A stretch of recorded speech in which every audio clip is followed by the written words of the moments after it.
الحمد لله نحمده ونصلي على رسوله الكريم أما بعد فقد قال الله تعالى في القرآن العظيم وفي الفرقان المجيد أعوذ بالله من الشيطان الرجيم بفضل بسم الله الرحمن الرحيم ربنا اغفر لنا ولإخواننا الذين سبقونا بالإيمان إلى آخر الآية صدق الله العلي العليم قال النبي صلى الله عليه وسلم طلب العلم فريضة على كل مسلم ومسلمة أو كما قال عليهم الصلاة والسلام.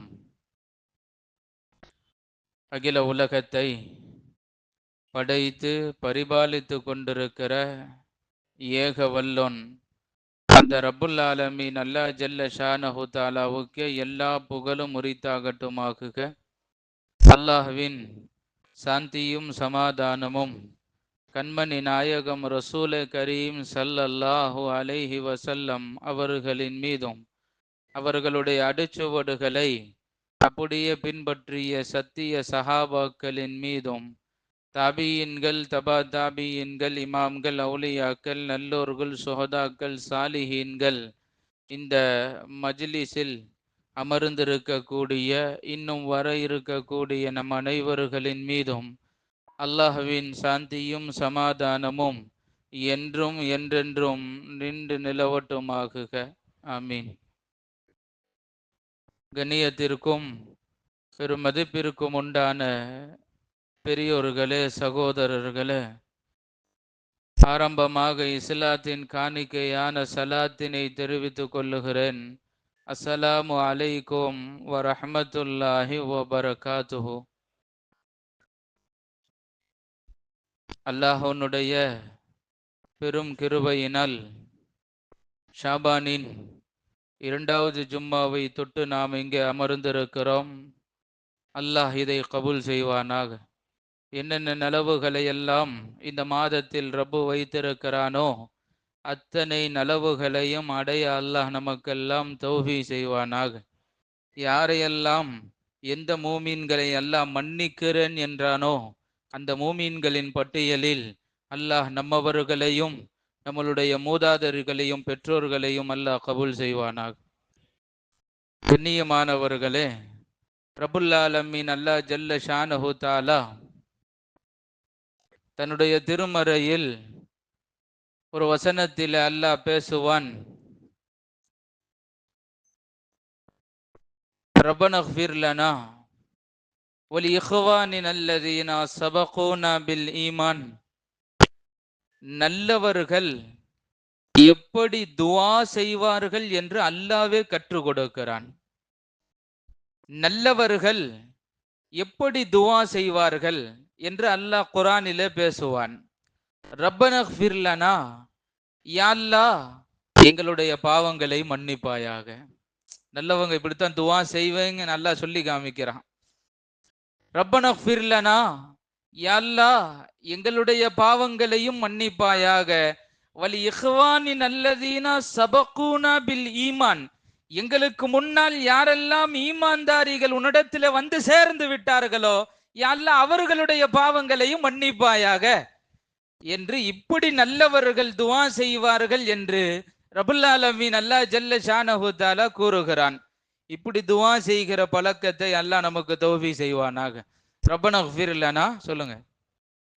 வலி இக்வானினா அல்லதீன சபகூனா பில் ஈமான். அப்ப யா அல்லாஹ் என்னையும் எங்களையும் நீ மன்னிப்பாயாக. இங்க அல்லாஹ் பேசும்போது ஆயத்துல ஒரு ஆள் கேட்கிற மாதிரி அல்லாஹ் பேசல. சுப்ஹானல்லாஹ் சொல்லுங்க. எல்லாத்துக்கும் சேர்த்து நீங்க கேட்கணுங்கிற மாதிரி அல்லாஹ் இங்க கேட்க சொல்றான். ரப்பனா இக்ஃபிர் லி அப்படின்னு அல்லாஹ் சொல்லல. அல்லாஹ் ஏன் பாவத்தை மன்னிப்பாயாக அல்லாஹ் அப்படி கேட்க சொல்லல.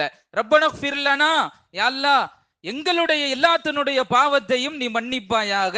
வலி இக்வானின் அல்லதீனா சபகூனா பில் ஈமான், யாரெல்லாம் இதற்கு முன்னால் உன்னிடத்திலே வந்து சென்ற ஈமான்தாரிகள் எல்லாம் அத்தனை பேர்களுடைய பாவத்தையும் நீ மன்னிப்பாயாக என்று நல்லவர்கள் இப்படி துஆ செய்வார்கள் என்று ரப்புல் ஆலமீன் அல்லாஹ் ஜல்ல ஷானஹு தஆலா சொல்லி காமிக்கிறான். இந்த பனி சலமா கோத்திரத்தை சார்ந்த அந்த கோத்திரத்தில் ஒரு மனிதர் பெருமானார் ரசூல் ஸல்லல்லாஹு அலைஹி வஸல்லம் அவர்களிடத்திலே வந்தார். எந்த கோத்திரம் பை? பனி சலமா கோத்திரத்தை சார்ந்த ஒரு மனிதர் நபி ஸல்லல்லாஹு அலைஹி வஸல்லம் அவர்களை பார்ப்பதற்காக வேண்டி வந்தார், சந்தித்தார். ஸல்லல்லாஹு அலைஹி வஸல்லம்ட்ட அவர் தன்னுடைய ஒரு கேள்வியை முன் வைத்தார். யா ரசூலல்லாஹ் ஸல்லல்லாஹு அலைஹி வஸல்லம், இருக்கும்போது எங்க பெற்றோர்களிடத்துல நாங்க அழகிய முறையில நடந்து கொள்ள முடியல, இருக்கும்போது எங்க தாய் தந்தைகளிடத்துல எங்களால நல்ல முறையில நடந்து கொள்ள முடியல யா ரசூலல்லாஹ். அவங்க போய் சேர்ந்த பிறகுதான் அந்த வருத்தம் எங்களுக்கு தெரியுது. அவங்க இல்லாதது எத்தனை பெரிய கஷ்டத்தில் நாங்கள் சுமந்து கொண்டிருக்கிறோம் என்று எங்களுக்கு தெரியுது. அரவணைக்க ஆள் இல்லை, ஆறுதல் சொல்ல ஆள் இல்லை. பெற்றவர்கள் இருந்தால் அதை செய்வார்கள். அவர்கள் இருக்கும் பொழுது அழகிய முறையில் எங்களால் நடந்து கொள்ள முடியவில்லை யா ரசூலல்லாஹ். அவர்கள் தவறிவிட்டார்கள், வஃபாத்தாகி விட்டார்கள். இப்பொழுது அவர்களிடத்தில் அழகிய முறையில் நடந்து கொள்ள முடியுமா என்று ஒரு நபித்தோழர் கேட்க, சர்க்காரை ஆலம் ஸல்லல்லாஹு அலைஹி வஸல்லம் அவர்கள் சொன்னார்கள், பலா, ஏன் இல்லை, நீ நடந்து கொள்ளலாம் என்றார்கள். சுப்ஹானல்லாஹ். சொல்லுங்க, இது என்னடா ஆச்சரியமா இருக்குது. இருக்கும்போது நடக்க முடியல, சரி மௌத்தா போய் கபூர்குழிக்கு போயிட்டாங்க, இப்போ கூட நல்லா நடந்துக்கலாமா? நம் பெற்றோர்களிடத்தில் அழகிய முறையில் நடந்து கொள்ளலாமா? அவர்கள் வஃபாத் ஆகிய பிறகும் ஆம் என்றார்கள் பெருமானார் ரசூல் ஸல்லல்லாஹு அலைஹி வஸல்லம். 5 விஷயத்தை தொடர்ந்து செய், உன் பெற்றோர்களிடத்தில் நீ அழகிய முறையில் நடந்து கொள்வாய் என்று பெருமானார் ரசூல் ஸல்லல்லாஹு அலைஹி வஸல்லம் அவர்கள் சொன்னார்கள். 1, அவர்களுக்காக வேண்டி துஆ செய், பாவ மன்னிப்பு தேடு என்றார்கள் பெருமானார் ரசூல் ஸல்லல்லாஹு அலைஹி வஸல்லம். இந்த விஷயங்கள்லாம் உள்ளத்துல ஆழமா பதிய வச்சுக்கிடணும். திரும்ப திரும்ப சொல்லப்படக்கூடிய விஷயங்கள் அல்ல. ஒரு விதயத்தை ஒரு தடவை சொல்லிட்டோம்னா இது வாழ்க்கைக்கு கொண்டு வருவதற்காக வேண்டி சொல்லப்படுகிறது. நம்மளுடைய பெற்றோர்கள் அவர்கள் மரணித்து விட்டாலும் அவர்களிடத்தில் அழகிய முறையில் நடந்து கொள்ளக்கூடிய பக்குவத்தை பெருமானார் ரசூல் ஸல்லல்லாஹு அலைஹி வஸல்லம் அவர்கள் சொல்லிக் கொடுக்கிறார்கள். 1, அவர்களுக்கு நீங்கள் துஆ செய்வது, அவர்களுக்காக வேண்டி நீங்கள் பாவ மன்னிப்பு தேடுவது ஸல்லல்லாஹு அலைஹி வஸல்லம் சொன்னாங்க. 2வது, பெருமானார் ரசூல் ஸல்லல்லாஹு அலைஹி வஸல்லம் சொன்னாங்க, அவர்களுக்காக வேண்டி நீங்கள் நன்மைகளை செய்தல், நன்மைகளை எத்தி வைத்தல். இது 2வது. 3வது சொன்னாங்க பெருமானார் ரசூல் ஸல்லல்லாஹு அலைஹி வஸல்லம், அவர்கள் மௌத்துக்கு முன்னால ஏதாவது வாக்குறுதி கொடுத்திருந்தால் அந்த வாக்குகளை நீங்கள் நிறைவேற்றுவது. 4வது, நபி ஸல்லல்லாஹு அலைஹி வஸல்லம் அவங்க சொன்னாங்க, அவர்கள் ஹயாத்தாக இருக்கும் காலமெல்லாம் யாரிடத்தில எல்லாம் உறவு முறைகளை வைத்திருந்தார்களோ அவர்களிடத்தில் நீங்களும் உறவு முறை வைத்துக் கொள்ளுவது. இது 4வது. 5வது, பெருமானார் ரசூல் ஸல்லல்லாஹு அலைஹி வஸல்லம் அவர்கள் சொன்னார்கள், உங்கள் பெற்றோர்களோடு சக நண்பர்கள் வாழ்ந்திருப்பார்களே அவர்களை கண்ணியப்படுத்துங்கள். அப்பா கூட ஒருத்தர் சக நண்பராக இருந்திருப்பார், அம்மா போய் சேர்ந்த பிறகு அவங்க இருந்த காலமெல்லாம் சக நண்பர்களாக தோழியாக இருந்திருப்பார்கள், அவர்களை பார்த்தால் நீங்கள் கண்ணியப்படுத்துங்கள் என்றார்கள் சர்க்காரை ஆலம் ஸல்லல்லாஹு அலைஹி வஸல்லம். இப்னு உமர் ரலியல்லாஹு தஆலா அன்ஹு ஒட்டகத்துல போயிட்டு இருந்தாங்க. போயிட்டு இருந்த இப்னு உமர் ரலியல்லாஹு தஆலா அன்ஹு படார்னு கீழே இறங்குனாங்க. ஹலீஃபா ஹஜரத் இப்னு உமர் ரலியல்லாஹு தஆலாவுடைய மகன், பெருமானாருடைய ஆயிரம் மஜ்லிஸ்களில் கலந்து கொண்ட ஒரு சஹாபி, ஒட்டகத்தில் போய் கொண்டிருந்த இப்னு உமர் ரலியல்லாஹு அன்ஹு உடனே கீழே இறங்குனாங்க. இறங்கி ஆப்போசிட்ல ஒருத்தர் வந்தாரு, தள்ளாடிய வயதில் வந்தார். தான் தலைப்பாகையை கலட்டி அவருக்கு தலைப்பாகையை கட்டிவிட்டார். தன் மேல் இருந்த சால்வையை எடுத்து அவர் மேல் சால்வையை போர்த்து விட்டார். தன்ட்ட இருந்த ஒட்டகத்தில் இருந்த அந்த தின்பண்டங்களை எடுத்து, உணவுகளை எடுத்து அவருக்கு நிறைய அள்ளி அள்ளி கொடுத்தார். கூட இருந்த ஒருத்தர் கேட்டாரு, இவ்வளவு ஒருத்தருக்கு செய்ய அவசியம் இல்லையே, நல்லா எட்டனா போடலாம், முடிஞ்சா ஒரு 10 ரூபா கொடுக்கலாம், உங்க தலைப்பாய கழட்டி அவங்களுக்கு கட்டி விடுறீங்க, நீங்க உடம்புல போட்டு இருந்த அந்த சால்வைய அவருக்கு போட்டு விடுறீங்க, அது மட்டும் இல்லாம நீங்க உணவுக்காக வேண்டி வைத்திருந்த அந்த உணவு பண்டங்களை எல்லாம் அவருக்கு எடுத்து நிறைய அள்ளி அள்ளி கொடுக்கிறீர்கள், இவ்வளவு தேவையில்லையே, ஏன் இப்படி செய்றீங்க? உமர் அலி அல்லாஹு தஆலா சொன்னாங்களாம், ஹஜரத் இப்னு உமர் அலி அல்லாஹ் சொன்னாங்களாம், என் தந்தையோடு சக நண்பராக இவர் உலகத்தில் வாழ்ந்தவர். அப்படின்னா யாரு? உமர் அலி அல்லாஹு தஆலா அவர்களுக்கு சக நண்பராக இந்த உலகத்தில் அவர் வாழ்ந்தவர். ஸல்லல்லாஹு அலைஹி வஸல்லம் அவர்கள் கூறியிருக்கிறார்கள், உன் தந்தையினுடைய வஃபாத்திற்கு பிறகும் நீங்கள் அவர்களிடத்தில் அழகிய முறையில் நடந்து கொள்ளுவது எது தெரியுமா? அவர்கள் உலகத்தில் வாழும் காலமெல்லாம் அவர்களோடு சக நண்பர்களாக பழகி இருந்தார்களே, அவர்களை பார்த்தால் நீங்கள் கண்ணியப்படுத்துங்கள் என்றார்கள் சர்க்காரே ஆலம் ஸல்லல்லாஹு அலைஹி வஸல்லம். இது நபி சொன்ன வார்த்தை, நான் அதை ஹயாத்தாக்குகிறேன் என்றார். அதை நான் செய்யறேங்கிறாங்க, அது நபியினுடைய சுன்னத்து. பெருமானார் ரசூல் ஸல்லல்லாஹு அலைஹி வஸல்லம் சொன்னாங்க. அப்போ 5 விதமான விஷயங்களை நமக்கு பதிவு செய்கிறார்கள் பெருமானார். பெற்றோர்கள் இறந்து விட்டாலும் அவர்களுக்காக வேண்டி நீங்கள் பாவ மன்னிப்பு தேடுங்கள், துஆ செய்யுங்கள், அவர்களுக்காக வேண்டி நீங்கள் நன்மைகளை எத்தி வையுங்கள் என்றார்கள் சர்க்காரே ஆலம் ஸல்லல்லாஹு அலைஹி வஸல்லம். ஜுஹைனா என்ற கோத்திரத்தை சார்ந்த ஒரு பெண்மணி பெருமானார் ரசூல் ஸல்லல்லாஹு அலைஹி வஸல்லம் அவர்களை பார்க்க வந்துச்சு. அந்த அம்மா எந்த கோத்திரம் பை? சத்தமா சொல்லுங்க, பின்னாடி பாய். ஜுஹைனா சொல்லுங்க. ஜுஹைனா கோத்திரத்தை சார்ந்த ஒரு பெண்மணி ஸல்லல்லாஹு அலைஹி வஸல்லம் பார்க்கிறதுக்கு அந்த அம்மா வந்துச்சு. யா ரசூலல்லாஹ், என் தாயார் ஹயாத்தாக இருக்கும் காலத்தில் அவர்கள் ஹஜ் செய்ய வேண்டும் என்று என்னிடத்திலே சொல்லி இருந்தார்கள். எப்படியாவது நான் ஒரு ஹஜ் செஞ்சிடணும் என்று நான் நிய்யத்து வைத்திருக்கிறேன் என்று என்னுடைய தாயார் சொன்னாங்க. ஆனா அது நிறைவேறல. அல்லாஹ் அவர்களுடைய ரூஹை கைப்பற்றினான். என் தாயார் வஃபாத் ஆகி விட்டார்கள். சரி, அதுக்கு என்னம்மான்னு கேட்டாங்க ஸல்லல்லாஹு அலைஹி வஸல்லம். இல்லை யா ரசூலல்லாஹ், என் தாயாருடைய ஹாஜத்தை நான் நிறைவேற்றலான்னு இருக்கிறேன், நான் என் தாயாருக்காக வேண்டி ஹஜ்ஜு செய்யலாம் என்று இருக்கிறேன். யா ரசூலல்லாஹ், அப்படி செய்யலாமா? ஸல்லல்லாஹு அலைஹி வஸல்லம் சொன்னாங்க, தாராளமாக உன் தாயாருக்கு நீ ஹஜ்ஜு செய் என்றார்கள் பெருமானார் ரசூல் ஸல்லல்லாஹு அலைஹி வஸல்லம். சொல்லிட்டு சொன்ன வார்த்தை என்ன தெரியுமா? அடுத்து, உன் பெற்றோர்களுக்காக வேண்டி நீ செய்கிற ஹஜ்ஜு உன்னை நரகத்தில் இருந்து விடுதலை செய்யும். நல்ல உள்ளத்துல ஆழமா பதிய வச்சுக்கிடணும். உன் பெற்றோர்களுக்காக வேண்டி நீ செய்கிற ஹஜ்ஜு உன்னை நரகத்தில் இருந்தே விடுதலை செய்துவிடும். உன் பெற்றோர்களுக்கு செய்கிற நீ ஹஜ்ஜு அவர்களுக்கு பரிபூர்ணமாக போய் சேரும் நாங்க ஸல்லல்லாஹு அலைஹி வஸல்லம். நீ செய்யறனால நீயே நரகத்தில் இருந்து விடுதலை செய்யப்படுவாய். ஒண்ணு. ரெண்டாவது, நீ செய்யற ஹஜ்ஜினால் உன் பெற்றோர்களுக்கு பரிபூர்ணமாக அந்த ஹஜ்ஜினுடைய நன்மை போய் சேரும் என்றார்கள் சர்க்காரே ஆலம் ஸல்லல்லாஹு அலைஹி வஸல்லம். அல்லாஹ் நமக்கும் தௌஃபீக் செய்வானாக. நம்மளுடைய பெற்றோர்களுக்காக வேண்டிய ஹஜ்ஜி செய்கிற நசீபை வல்லோ அல்லாஹ் நம் அனைவர்களுக்கும் கொடுத்தருள் புரிவானாக. அந்த அளவுக்கு பொருளாதாரத்தை அல்லாஹ் நமக்கு நசீபாக்குவானாக. ஹஜரத் ஸஅத் இப்னு உபாதா ஹஜரத் ஸஅத் இப்னு உபாதா ரலியல்லாஹு தஆலா பெருமானாரிடத்திலே வந்தார்கள். நான் ஏன் இதை சொல்ல வரேன்னா, மரணித்த நம்மளுடைய பெற்றோர்களுக்கு மூதாதையர்களுக்கு நாம் நன்மைகளை எத்தி வைப்பது. ஸல்லல்லாஹு அலைஹி வஸல்லம் சொன்னாங்க, ஹஜரத் ஸஅத் இப்னு உபாதா ரலியல்லாஹு வந்தாங்க, யா ரசூலல்லாஹ், நான் யமன் தேசத்துக்கு வியாபாரத்திற்கு சென்று விட்டேன். நான் அங்க போயிட்டு திரும்பி வரதுக்குள்ள என்னுடைய பெற்றோர்கள் தவறி விட்டார்கள். யா ரசூலல்லாஹ், என் பெற்றோர்களுக்காக வேண்டி நான் நன்மை செய்யலாம் என்று நான் ஆசைப்படுகிறேன், தர்மம் செய்யலாம் என்று ஆசைப்படுகிறேன். செய்துவிட்டு அந்த நன்மையை என் பெற்றோர்களுக்கு எத்தி வைக்கலாம் என்று நினைக்கிறேன். யா ரசூலல்லாஹ். ஸல்லல்லாஹு அலைஹி வஸல்லம் சொன்னாங்க, தாராளமா செய். சுப்ஹானல்லாஹ் சொல்லுங்க, செய். ஸஅத் இப்னு உபாதா ரலியல்லாஹு அடுத்து கேட்டாங்க ஸல்லல்லாஹு அலைஹி வஸல்லம்ட்ட, அப்படி செய்யணும்னா யா ரசூலல்லாஹ் என்ன செய்யறது, அதையும் நீங்களே சொல்லிருங்க. அப்படி செய்யணும்னா என்ன செய்யறது, அதையும் நீங்களே சொல்லிருங்க. சில பேர் நம்மள்ட்ட வருவாங்க, ஹஜரத் இன்ன ஹாஜத் நிறைவேண்டியது இருக்குது, என்ன செய்யலாம்? அவர் சொல்லுவார், இதை சொல்லலாமா அதை செய்யலாமா? ஹஜரத் அதையும் நீங்களே சொல்லிருங்க அப்படின்னு ஹஜரத்திட்ட பொறுப்பை ஒப்படைக்கிறாங்களா இல்லையா?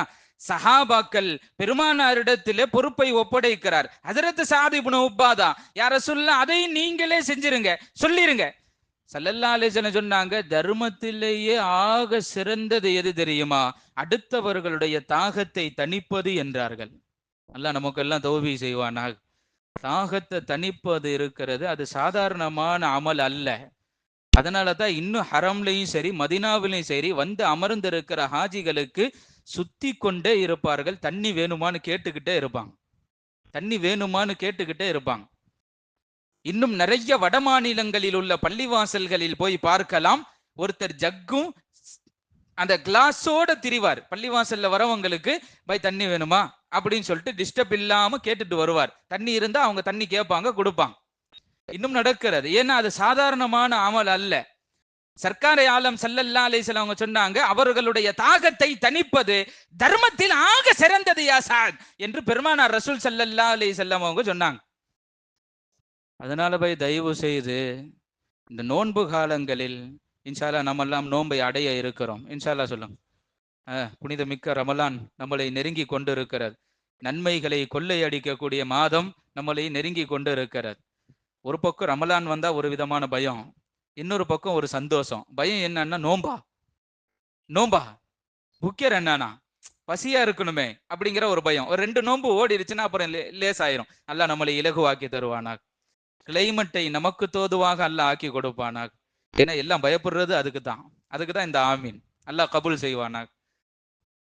இந்த நோன்பு காலங்களில் யாராவது நம்மவர்களுடைய வீட்டை தேடி நோன்பு திறக்கிற நேரத்துல ஏதாவது தண்ணி இருந்தா கொடுங்க. சில வீட்டுல ஃப்ரிட்ஜ் இருக்கும், சில வீட்டுல ஃப்ரிட்ஜ் இருக்காது. சின்ன பிள்ளைங்க செம்ப தூக்கிட்டு ஓடி வரும், அப்படியே தூக்கிட்டு நம்ம வீட்டு வாசல்களுக்கு முன்னால வந்து நிற்கும். இல்லாதவங்க நம்ம வீட்டு வாசலுக்கு வருவாங்க, ஏதாவது ஜில் தண்ணி இருந்தா கொடுங்க அப்படின்னு அந்த புள்ள கேட்கும். நோம்பாளி அந்த புள்ள தொண்டையெல்லாம் காஞ்சு, உதடெல்லாம் காஞ்சு, வயிறெல்லாம் உள்ள போய் முகெல்லாம் சுருங்கி அந்த சின்ன பிள்ளையினுடைய முகத்தை பார்க்கணும். நம்ம பார்க்கவே அழுவையா இருக்கும். அப்ப அல்லாஹ் எவ்வளவு இறக்க முடியவன், அல்லாஹ் அந்த பிள்ளைங்க மேல எவ்வளவு இறக்கப்படுவான். அந்த புள்ள அப்படியே வரும். ஸ்கூலுக்கு போய் நாள் முழுக்க பசியா இருந்து தண்ணிலாம் குடிக்காம பசியா இருந்து ரப்பு சொல்லிட்டானே நோன்பு வைக்கணுமே, நம்ம வீட்டு வாசலுக்கு முன்னாடி செம்பு வச்சுட்டு அந்த புள்ள வந்து நிற்கும். அல்லாஹ் சொல்றான், அது வர்றது இல்லை, நானே வரேங்கிறான் அல்லாஹ், நான் வரேங்கிறான் அல்லாஹ். அந்த புள்ள வந்து நின்று நம்மள்ட்ட ஏதாவது கேட்கிற பொழுது தயவு செய்து இல்லை என்ற வார்த்தை சொல்லிவிட வேண்டாம். அது ரொம்ப அல்லாஹ் நமக்கு அவர்களுக்கு அள்ளி அள்ளி தரக்கூடிய நசீபை கொடுப்பானாக. அந்த நிலைமை வந்துடக்கூடாது. அந்த புள்ள வந்து கேட்கும் போது, ஏன்னா சில பேர் உள்ள போயிட்டு யா ஹம்னாத் பசாங்கனி அப்படின்னு நினைக்கிறது, இது நமக்கே பத்தாதுன்னு நினைக்கிறது. அவங்க ஏதாவது கஞ்சி கேட்கவோ இல்ல ஏதாவது கேட்கவோ நோன்பு திறக்கிறதுக்கு நம்ம வீட்டு வாசலுக்கு முன்னாடி வந்து நின்றாங்கன்னா முதல்ல அவங்களுக்கு என்ன தேவையோ அந்த தேவையை நிறைவேற்றணும். அல்லாஹ் நமக்கு தௌஃபீக் செய்வானாக. இப்ப ஸல்லல்லாஹு அலைஹி வஸல்லம் சொன்னாங்க, தர்மத்திலேயே சிறந்தது, ஆக சிறந்தது என்ன தெரியுமா? அடுத்தவர்கள் தாகத்தில் இருக்கிற பொழுது அவர்களுடைய தாகத்தை தணிப்பது. சாதர் ரலியல்லாஹு தஆலா கேட்டாங்க, யா ரசூலல்லாஹ், என் தாயாருக்காக வேண்டி நான் ஒரு கிணறையே தோண்டி விடுகிறேன். உம்மி சஅதுன்னு இன்னும் மதீனால ஒரு கிணறு இருக்கு, இன்னும் ஒரு கிணறு இருக்கு. அவங்களுடைய ஈமானுடைய தாக்கத்து பாருங்க. 1400 வருஷமா அதுல தண்ணி வந்துட்டு இருக்கு. அதை மக்கள் ஒழு செய்கிறார்கள், பயன்படுத்துகிறார்கள். அங்க ஒரு பள்ளிவாசல் இருக்கிறது, அதைத்தான் மக்கள் பயன்படுத்துகிறார்கள். அத்தனை நன்மையும் அவர் தாய்க்கு எத்தி வைக்கிறார்கள். ஹதரத் சஅத் இப்னு உபாதா ரலியல்லாஹு தஆலா ஸல்லல்லாஹு அலைஹி வஸல்லம் சொன்ன மாதிரி கிணறு தோண்டினாங்க, தண்ணி அந்த தாயாருக்கும் போய் சேருகிறது. ஸல்லல்லாஹு அலைஹி வஸல்லம் ஒரு ஹதீஸ்ல சொன்னாங்க, நாம் ஒரு நன்மையை நம்ம பிறர்களுக்கு எத்தி வைப்போமையானால் அவர்களுக்கு போகிற அதே நன்மையை எந்த குறை இல்லாமல் அல்லாஹ் நமக்கும் கொடுக்கிறான். சில பேருக்கு இப்படி ஒரு சந்தேகம் இருக்குது, என்னன்னா நாம எத்தி வச்சுட்டா அந்த நன்மை அவங்களுக்கு தான் போல, நமக்கு இல்லையோ. குர்ஆன் ஓதி ஒருவருக்கு எத்தி வைக்கிறோம், அது அவங்களுக்கு தான், நமக்கு இல்ல. குர்பானி ஒருவருக்காக வேண்டி கொடுக்கிறோம், அந்த நன்மை அவருக்கு தான், நமக்கு இல்ல. சதக்காக்கள் செய்து தான தர்மங்கள் செய்து நம்ம அத்தா அம்மா பேர்ல கொடுக்கிறோம், அது அவங்களுக்கு தான், நமக்கு இல்ல. உம்ரா செய்கிற நன்மை, ஹஜ்ஜி செய்கிற நன்மை, எந்த நன்மை ஆகட்டும் எல்லாம் அவங்களுக்கு போயிரும் போல, நமக்கு இல்லைன்னு நினைக்க வேணாம். ஸல்லல்லாஹு அலைஹி வஸல்லம் அவர்கள் சொன்னார்கள், நீங்கள் எத்தி வைக்கும் ஒவ்வொரு நன்மையும் அதில் எந்த குறைவில்லாமல் உங்களுக்கு வந்து சேரும். எந்த குறை இல்லாமல் ஒரு குர்ஆன் ஓதி நம்ம பெற்றோர்களுக்கு ஹதியா செய்யறோம் அப்படின்னா அந்த ஒட்டுமொத்த குர்ஆனுடைய நன்மை மூதாதியர்களுக்கும் போய் சேரும். அந்த நன்மையில் எந்த குறைவில்லாமல் ஒரு எழுத்துக்கு எத்தனை நன்மைன்னு நாங்க ஸல்லல்லாஹு அலைஹி வஸல்லம் 10 நன்மைன்னாங்க. அலிஃப் லாம் மீம் சொல்லுங்க பாய். 30 நன்மையாச்சு. அல்லாஹ் இந்த 30 நன்மைகளை நம்மளுடைய பெற்றோர்களுக்கு நசீபாக்குவானாக. இதில் அவர்களுக்கும் இருக்கிறது, சொன்ன நம்மளுக்கும் எந்த குறைவும் ஏற்படாது என்றார்கள் சர்க்காரே ஆலம் ஸல்லல்லாஹு அலைஹி வஸல்லம். ஸல்லல்லாஹு அலைஹி வஸல்லம் ஒரு ஹதீஸ்ல சொன்னாங்க, எவர்கள் கபறுகளை கடந்து செல்லுவார்களோ, கபருஸ்தான்களை கடந்து செல்லுவார்களோ, நீங்கள் அந்த கபராளிகளுக்கு சலாம் சொல்லுங்கள். அந்த கபராளிகளுக்கு சலாம் சொல்லுங்கள். சலாம் சொல்லுவது மட்டுமல்லாமல் எவர்கள் அந்த கபராளிகளுக்காக வேண்டி 11 தடவை சூரத்துல் இஹ்லாஸை ஓதுவார்களோ. சூரத்துல் இஹ்லாஸ்னா என்ன பை? குல் ஹுவல்லாஹு அஹத். யாருக்கும் தெரியாம இல்லை, எல்லாத்துக்கும் மனப்பாடம். ஒரு தாட்டி சொல்லிடுவோம் பை. குல் ஹுவல்லாஹு அஹத் அல்லாஹு சமத் லம் யலித் வலம் யூலத் வலம் யகுல் லஹு குஃபுவன் அஹத். குர்ஆன்ல இந்த மாதிரி ஒரு சூரா எங்கேயுமே இல்லை, எந்த வேதத்திலும் இல்லை. அவ்வளவு அருமையான வார்த்தைகள் நிறைந்த சூரா, வார்த்தைகள் நிறைந்த சூரா. இஸ்லாம் அல்லாதவர்களிடத்துல இந்த சூறாவை கொண்டு போய் இதனுடைய அர்த்தத்தை சொல்லிட்டோன்னு வைங்கல, அதை ஈமான் கொள்ளவும் வாய்ப்பு இருக்கு. அல்லாஹ் நமக்கு தௌஃபீக் செய்வானா. அந்த வேலையும் நமக்கு பாக்கியா இருக்குது, ஆனா செய்யறது இல்லை. இஸ்லாமியர்கள் இஸ்லாம் அல்லாதவர்களிடத்துல தாவா பண்ணி செய்யறது நம்மளுடைய கடமை. நாம அவங்கள்ட்ட இஸ்லாத்தை எத்தி வைக்கணும். இன்னைக்கு அதன் புறத்திலேயே நம்ம போறதில்ல. காரணம் என்னன்னு சொல்லவா? நாமளே இன்னைக்கு இஸ்லாத்துல சரியா இல்லை. நாமளே நிறைய நம்மளை பக்குவப்படுத்த வேண்டியது இருக்கிறது. அவன் இஸ்லாத்துக்கு வந்துட்டு நீ என்னடா என்ன சொன்ன, நீயே வந்து தொழுகாம நோன்பு வைக்காம இப்படி வெளியே நிக்கிறியடான்னு அவன் நம்மளை திருப்பி கேட்டக்கூடாது. அந்த நிலைமையில நாம இருக்கிறோம். இல்லாம உண்மை முஸ்லிம்களாக வாழ அல்லாஹ் நமக்கு தௌஃபீக் செய்வானா. ஸல்லல்லாஹு அலைஹி வஸல்லம் சொன்னாங்க, கபராளிகளை நீங்கள் கடந்து செல்லுகிற பொழுது எவர்கள் 11 தடவை சூரத்துல் இஹ்லாஸை ஓதுவார்களோ, எத்தி வைப்பார்களோ, ஸல்லல்லாஹு அலைஹி வஸல்லம் சொன்னாங்க, இதுக்கு முன்னாக அங்க எத்தனை பேர் அடங்கி இருக்கிறார்களோ அத்தனை நன்மை அவருக்கு போய் சேரும்னா. நமக்கு கணக்கு தெரியுமா சான்மஸ்தான்ல எத்தனை பேர் அடங்கி இருக்கிறாங்கன்னு? தர்காவினுடைய முன்னால் பின்னால் வலது புயலது தமிழ்நாட்டிலேயே இப்படி ஒரு சூழல் இல்லாத இடம் அல்லாஹ் நமக்கு நசீபாக்கிறாங்க. இந்த தர்காவாசிகளுக்கு என்ன தெரியுமா? எந்த மூலைக்கு திரும்பினாலும் கபரஸ்தான். ஆமாவலேவை, இங்கிட்டு திரும்பினாலும் கபரஸ்தான், அங்கிட்டு திரும்பினாலும் கபரஸ்தான், முன்னாடி வந்தாலும் கபரஸ்தான், பின்னாடி போனாலும் கபரஸ்தான். ஆமா, ஸல்லல்லாஹு அலைஹி வஸல்லம் சொன்னாங்க, கபறுகளை நீங்கள் கடந்து சென்றால் ஜூரு, நீங்கள் அதை ஜியாரத்து செய்யுங்கள், அவர்களை சந்தியுங்கள் என்றார்கள். சஹாபாக்கள் கேட்டாங்க, யார சொல்ல ஏன் அவங்கள சந்திக்கணும்? ஏனென்றால் அவங்க போய் சேர்ந்துட்டாங்க, நாமளும் அந்த இடத்துக்கு வருவோங்கிற சிந்தனை, மறுமையினுடைய சிந்தனை உங்களுக்கு வர வேண்டும் என்பதற்காக வேண்டி கபறுகளை சந்திக்க சொன்னார்கள் பெருமானார் ரசூல் ஸல்லல்லாஹு அலைஹி வஸல்லம். ஹஜ்ரத் உஸ்மான் கனி ரலியல்லாஹு தஆலா அன்ஹு நேரங்களில் அதிகமான நேரம் கொடுப்பது எங்க தெரியுமா? கபருஸ்தான்ல உட்கார்ந்து பல நேரம் அங்க உட்கார்ந்து நின்றுட்டு அழுதுகிட்டே இருப்பாங்க. சஹாபாக்கள் கேட்டாங்க, ஏன் இவ்வளவு நேரம் கபருஸ்தான்ல நின்று அழுதுகிட்டு இருக்கிறீங்க என்று கேட்கிற பொழுது உஸ்மான் கனி ரலியல்லாஹு தஆலா சொன்னாங்க, மறுமையினுடைய முதல் மன்சில்களில் இதுதான் முதல் மன்சில். பல மன்சில்கள் இருக்கிறது, மறுமையின் முதல் மன்சில் இதுதான். இதில் எவன் வெற்றி பெற்றானோ, எதுல பாய்? கபூரில் எவன் வெற்றி பெற்றானோ எல்லா மன்சில்களிலும் அவன் வெற்றி அடைவான் என்றார்கள் ஹஜரத் சையதுனா உஸ்மான் கனி ரலியல்லாஹு தஆலா. பெருமானார் ரசூல் ஸல்லல்லாஹு அலைஹி வஸல்லம் சொன்னாங்க, சூரத்துல் இஹ்லாஸை நீங்கள் 11 தடவை அவர்களுக்காக வேண்டி ஓதினால் அங்க எத்தனை பேர் மரணித்தார்களோ அத்தனை நன்மை அவர்களுக்கு போய் சேரும் என்றார்கள். அபூதாவூதுல ஹதீஸ் பதிவு. பெருமானார் ரசூல் ஸல்லல்லாஹு அலைஹி வஸல்லம் சொன்னாங்க, சூரை யாசீனை நீங்கள் ஓதுங்கள், அது உங்களுடைய மௌத்தாக்களுடைய பாவங்களை மன்னிக்கும். நாங்க சர்க்காரை ஆலம் ஸல்லல்லாஹு அலைஹி வஸல்லம் அவர்களுக்காக வேண்டி தஸ்பீஹ் ஓதுங்கள், தக்பீர் சொல்லுங்கள். ஏன்னா பெரிய புகாரில பதிவு செய்யப்பட்ட ஹதீஸ். ஹஜரத் ஜாஃபர் ரலியல்லாஹு தஆலா அவங்க சொல்றாங்க, மதீனாவினுடைய மிகப்பெரிய அன்சாரிகளுடைய அமீர் ஹஜரத் சஅத் இப்னு முஆத். யார் பை? ஹஜரத் சஅத் இப்னு முஆத் ரலியல்லாஹு அன்ஹு. சொல்லுங்க ஒரு சஹாபி பேர. ஹஜரத் சஅத் இப்னு முஆத் ரலியல்லாஹு தஆலா அன்ஹு போரில் அடிபட்ட காயங்களால் வஃபாத் ஆகிறார்கள்.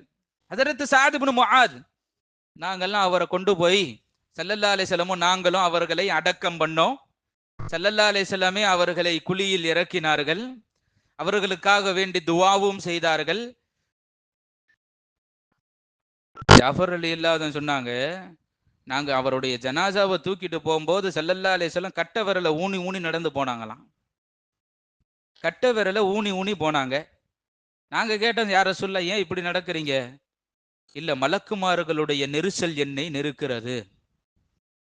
அவ்வளவு கூட்டம், மலக்குமார்களே அல்லாஹ் இறக்கிட்டான். ஹஜ்ரத் ஸஅத் இப்னு முஆத் அடக்கம் செய்தார்கள். அடக்கம் செஞ்ச பிறகு பெருமானார் ரசூல் ஸல்லல்லாஹு அலைஹி வஸல்லம் அந்த கபராளிக்காக வேண்டி துஆவும் செய்கிறார்கள். திடீர்னு அங்கிருந்து நவுந்தாங்க. அங்கிருந்து நவுந்து 2 ஸ்டெப்பும் எடுத்து வைக்கல. ஸல்லல்லாஹு அலைஹி வஸல்லம் சுப்ஹானல்லாஹ் சுப்ஹானல்லாஹ் சுப்ஹானல்லாஹ் என்று சத்தம் போட்டு சொல்றாங்க. கொஞ்ச நேரத்தில் அல்லாஹு அக்பர் அல்லாஹு அக்பர் அல்லாஹு அக்பர் என்று தக்பீர் சொல்லுகிறார்கள். ஸல்லல்லாஹு அலைஹி வஸல்லம், நாங்க ரசூலுல்லாஹ் சொன்னதை நாங்களும் அப்படியே சொன்னோம். நாங்களும் சுப்ஹானல்லாஹ் சொன்னோம், அல்லாஹு அக்பர் என்று தக்பீர் முழக்கமிட்டோம். கபருஸ்தானே நடுங்கியது. அந்த அளவிற்கு எங்களுடைய கோர சப்தம், தஸ்பீஹுடைய சத்தமும் தக்பீருடைய சத்தமும் எல்லாம் முடிச்சுட்டு ஸல்லல்லாஹு அலைஹி வஸல்லம் வெளியே வரும்போது நாங்க ரசூலுல்லாஹ்ட்ட கேட்டோம், யா ரசூலல்லாஹ், என்றைக்குமே பார்க்காத ஒரு அமலை உங்களிடத்திலே பார்த்தோமே, தஸ்பீஹ் செய்கிறீர்கள். தஸ்பீஹ்னா சுப்ஹானல்லாஹ், தக்பீர் சொன்னீர்களே, தக்பீர்னா அல்லாஹு அக்பர். இதெல்லாம் சத்தம் போட்டு சொன்னீங்களே, நீங்க சொன்னீங்கன்னு நாங்களும் சொன்னோம், ஏன் யா ரசூலல்லாஹ்னு கேட்டாங்க சஹாபாக்கள். பெருமானார் ரசூல் ஸல்லல்லாஹு அலைஹி வஸல்லம் அவர்கள் சொன்னார்கள், அந்த சீதேவியை கபூரில் வைத்து நாம் மூடி அந்த வெட்டி இடத்தை விட்டு நகர்ந்தவுடன் கபூர் அவரை நெருக்க பார்த்தது. அப்படிப்பட்ட நல்லவங்களையே நெருக்க முயற்சி செய்து கபூரு நெருக்க பார்த்தது. உடனே நம்மளுடைய தஸ்பீஹும் தக்பீரும் அந்த கபூரை இன்னும் விசாலமாக்கியதுன்னு நாங்க ஸல்லல்லாஹு அலைஹி வஸல்லம். அது விசாலமாக்கியது என்றார்கள் பெருமானார் ரசூல் ஸல்லல்லாஹு அலைஹி வஸல்லம். இப்னு மாஜால ஒரு ஹதீஸ் பதிவு, பெருமானார் ரசூல் ஸல்லல்லாஹு அலைஹி வஸல்லம் சொன்னாங்க, உங்களுடைய பெற்றோர்களுக்காக வேண்டி, மூதாதியர்களுக்காக வேண்டி கபருஸ்தானில் நின்று அவர்களுக்காக வேண்டி துஆ செய்து கொண்டிருக்கும் நேரமெல்லாம் அவர்களுடைய அதாபு நிப்பாட்டப்படுகிறது, தண்டனைகளை நிப்பாட்டப்படுகிறது என்று சர்க்காரே ஆலம் ஸல்லல்லாஹு அலைஹி வஸல்லம் அவர்கள் கூறினார்கள். கண்ணியமானவர்களே, உலகில் வாழும் காலமெல்லாம் பெற்றோர்களிடத்திலே அவர்களிடத்திலே அழகிய முறையில் நடந்து கொள்ளக்கூடிய தௌஃபீக்கை வல்லோன் அல்லாஹ் நம் அனைவர்களுக்கும் தந்தருள் புரிவானாக. அவர்கள் வஃபாத்தாகிய பிறகும் அவர்களிடத்தில் அழகிய முறையில் நடந்து கொள்ளக்கூடிய தௌஃபீக்கை அல்லாஹ் நம் அனைவர்களுக்கும் கொடுத்தருள் புரிவானாக. அவர்களுக்காக வேண்டி பாவ மன்னிப்பு கேட்கிற சாலிகான குழந்தைகளுடைய பட்டியலில் அல்லாஹ் நம் அனைவர்களையும் சேர்த்தருள் புரிவானாக. அவர்களுக்காக வேண்டி மன்னிப்பு தேடக்கூடிய பட்டியலில் அல்லாஹ் நம் அனைவர்களையும் சேர்ப்பானாக. அவர்கள் கொடுத்த வாக்குறுதிகளை நிறைவேற்றக்கூடிய குழந்தைகளாக அல்லாஹ் நம்மளை ஆக்கி அருள் புரிவானாக. அவர்களுக்காக வேண்டி நிறைய நன்மைகளை எத்தி வைக்கக்கூடிய நசீபை வல்லோன் அல்லாஹ் நம் அனைவர்களுக்கும் கொடுத்தருள் புரிவானாக. நம்ம தாய் தந்தைகளுக்காக வேண்டி உம்ராவும் ஹஜ்ஜும் செய்யக்கூடிய நசீபை வல்லோன் அல்லாஹ் ஹயாத்துள்ள காலம் வரை அல்லாஹ் நமக்கு நசீபாக்கி தந்தருள் புரிவானாக. அல்லாஹ் பெற்றோர்களுடைய பாவங்களை மன்னித்து அவர்களுக்கு சொர்க்கத்தில் உயர்ந்த அந்தஸ்தை, ஜன்னத்துல் ஃபிர்தௌஸை அல்லாஹ் நம்மளுடைய பெற்றோர்களுக்கும் நமக்கும் நம்மளுடைய வம்சாவளி சந்ததிகளுக்கும் அனைவர்களுக்கும் கொடுத்து நல்லருள் புரிவானாக. வாஹிர் தாவானான் அல்ஹம்துலில்லாஹி ரப்பில் ஆலமீன். அஸ்ஸலாமு அலைக்கும் வரஹ்மத்துல்லாஹி வபரகாத்துஹு.